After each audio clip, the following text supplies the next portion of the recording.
Arthritis বলতে আমরা কি বুঝি? আসলে কেন এত ব্যক্তি আর্থ্রাইটিসে ভুগছেন? আচ্ছা, আর্থ্রাইটিস যদি আমি একটু আবিধানিক অর্থে বুঝি, তাহলে আর্থ হইল আমরা বুঝি জোড়া, আইটিস অর্থাৎ প্রদাহ, অর্থাৎ জোড়ার প্রদাহর কারণে যে ধরনের উপসর্গ নিয়ে, যেমন জোড়ায় ব্যথা, জোড়া ফুলে যাওয়া, জোড়ায় নড়াচড়া অসুবিধা, এই ধরনের উপসর্গ নিয়ে যখন যে কোনো একজন ব্যক্তি আমাদের কাছে আসে, তখন আমরা প্রাথমিকভাবে ধরে নিই এটা একটা আর্থ্রাইটিস বা জোড়ার বাত ব্যথা। তো অসংখ্য ব্যক্তি কিন্তু আর্থ্রাইটিসে ভুগছে। স্যার একটু জানতে চাই যে আর্থ্রাইটিস তো ধরন রয়েছে, কি কি ধরনের আর্থ্রাইটিসে একজন ব্যক্তি আক্রান্ত হতে পারে এবং সেটা বয়স ভেদে কোন কোন ধরনের আর্থ্রাইটিসগুলো কোন বয়সকে এফেক্ট করে? আচ্ছা, আপনি যে গুরুত্বপূর্ণ প্রশ্ন করছেন, এই জন্য আর্থ্রাইটিস অনেক ধরনের আর্থ্রাইটিস আছে, যেগুলো এক এক বয়সে এক একটা প্রেজেন্ট করে। বিশেষ করে যারা আমাদের কাছে রোগীরা আসে, যেমন রিউমেটয়েড আর্থ্রাইটিস, এটা সাধারণত আমরা দেখি 25 থেকে 40-45-এর মধ্যে এই বয়সে এরা নিয়ে আসে, এবং পুরুষদের থেকে মহিলারা বেশি ভোগে। আবার এটা সবচেয়ে বেশি আছে যেমন অস্টিও আর্থ্রাইটিস, আমরা যেটাকে গিটেবাত বলি, এটা সাধারণত 40 বছরের পর থেকে 60 বছর পর্যন্ত এই রোগটা নিয়ে আসে। আবার যারা কিছু আছে যেমন বাচ্চাদের হয়, এদের ছোট বয়স 6 থেকে এবার 18-19 বছর পর্যন্ত, এদেরকে আমরা বলি জুভেনাইল আর্থ্রাইটিস, জয়েন্টে যখন আসে।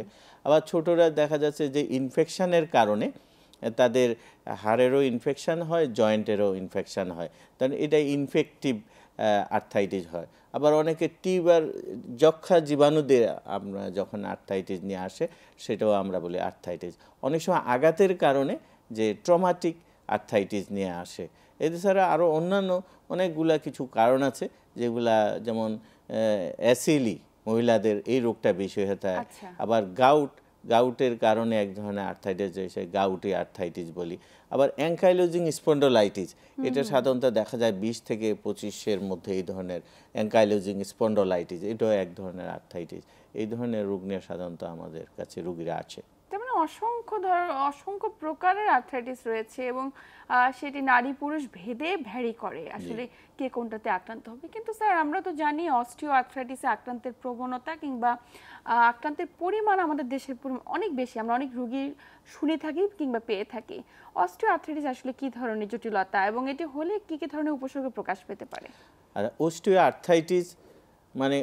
আর্থ্রাইটিস হলো এমন একটা রোগ, সাধারণত এটা জয়েন্টের ভিতরে যে আমরা বলি তরুণাস্থি, আর্টিকুলার কার্টিলেজ, জেলি, সেটার প্রদাহ বা সেটা ড্যামেজের কারণে বা যে কোনো আঘাতের কারণে একটা জোড়া যদি ফ্র্যাকচার হয়, অথবা একটা জোড়া যদি ফ্র্যাকচার ডিসলোকেশন হয়, অথবা বয়সের কারণে তার যে ব্যবহারজনিত ক্ষয়ের কারণে যে ধরনের আর্থ্রাইটিসটা হয়, সেটা অ্যাকচুয়ালি অস্টিও আর্থ্রাইটিস। এই আর্থ্রাইটিসটা 40-এর পরে সাধারণত শুরু হয়, আপ টু 60 বছরের মধ্যে এই ধরনের আর্থ্রাইটিস হয়। যে সবার হবে তা না, যারা সেটা আবার ডিপেন্ড করে তার পেশাগত কারণ, তার আঘাতের কারণ, তার বংশানুক্রমিক আর্থ্রাইটিস, এই ধরনের আর্থ্রাইটিস। এখন যখন এটা অস্টিও আর্থ্রাইটিস এই বয়সে শুরু হবে, 40 থেকে 60-এর মধ্যে এই বয়সে, তখন আমরা প্রথম তার উপসর্গ হয় জোড়ায় ব্যথা হয়। আবার অনেক সময় সে জোড়াটাকে সোজা ভাঁজ করতে অসুবিধা হয়, তার আশেপাশের মাসেলগুলা উইক হয়ে অনেকটা শুকিয়ে যায়, মাঝে মাঝে অল্প জোড়ার মধ্যে পানি হয়ে এটা ফুলে যায়। তখন বলে যে আমি হাঁটতে পারতেছি না, জোড়াটা আটকে যাচ্ছে, বসলে উঠতে অসুবিধা হয়, সিঁড়ি দিয়ে উঠানামা করতে অসুবিধা হয়, আমি নিচে মানে পায়খানা পেশাব করবো সেটারও অসুবিধা হয়। এই ধরনের কমন উপসর্গগুলা নিয়ে রোগীরা সাধারণত আমাদের কাছে আসে আর্থ্রাইটিস। নিশ্চয়ই। তো স্যার এই ধরনের উপসর্গগুলো নিয়ে যখন আসে, শনাক্ত করার জন্য আপনারা বিশেষ কি ধরনের পরীক্ষার পরামর্শ দিয়ে থাকেন?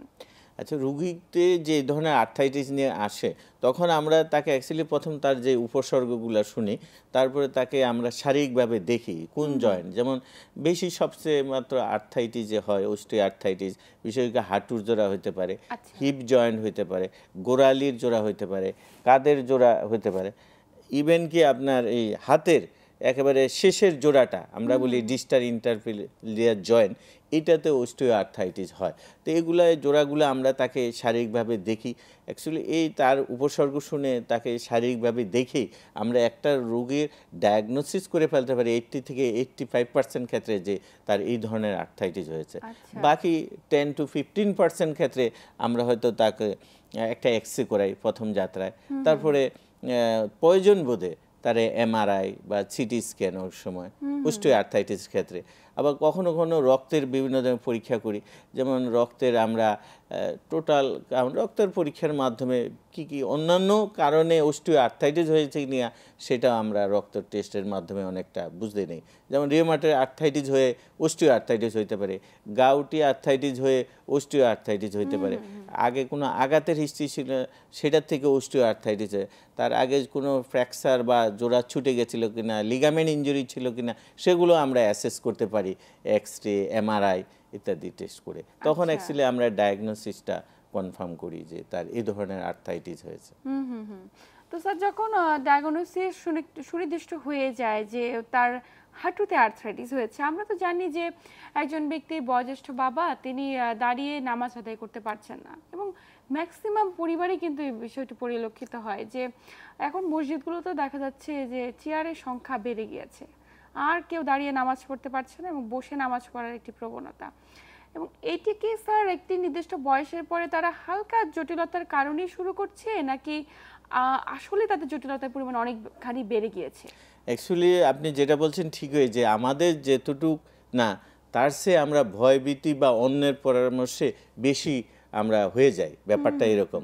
যেমন আমাদের এখনকার যে টেন্ডেন্সি বা প্রবণতা, আমরা চাচ্ছি যে জোড়াটাকে যত মোবাইল অর্থাৎ সচল রাখা, তার আশেপাশের পেশিগুলোকে শক্তিশালী রাখা, জোড়া ব্লাড সার্কুলেশন বাড়িয়ে দেওয়া। তো এখন এই ধরনের আর্থ্রাইটিস অ্যাকচুয়ালি আমরা ভাগ করে দেখি যে এই ওনার আর্থ্রাইটিসটা কি অল্প আর্থ্রাইটিস নাকি মধ্যম নাকি তীব্র ভ্যারাইটি, কোন ধরনের আর্থ্রাইটিস। সাধারণত যদি হালকা মধ্যম এই ধরনের আর্থ্রাইটিস আসে, তখন আমরা তাকে সাধারণত তার জীবনযাত্রা পরিবর্তনের মাধ্যমে বা কিছু ওষুধের মাধ্যমে, এক্সারসাইজের মাধ্যমে তাকে আমরা প্রেসক্রাইব করে থাকি বা তাকে পরামর্শ দিয়ে থাকি যে এইভাবে চললে আপনি আপনার জোড়াটাকে দীর্ঘস্থায়ীভাবে ভালো রাখতে পারবেন, অথবা যেতটুকু হয়েছে তার চেয়ে আর বেশি রোগটা অগ্রগামী হবে না, আগাবে না, শুধু এরকম।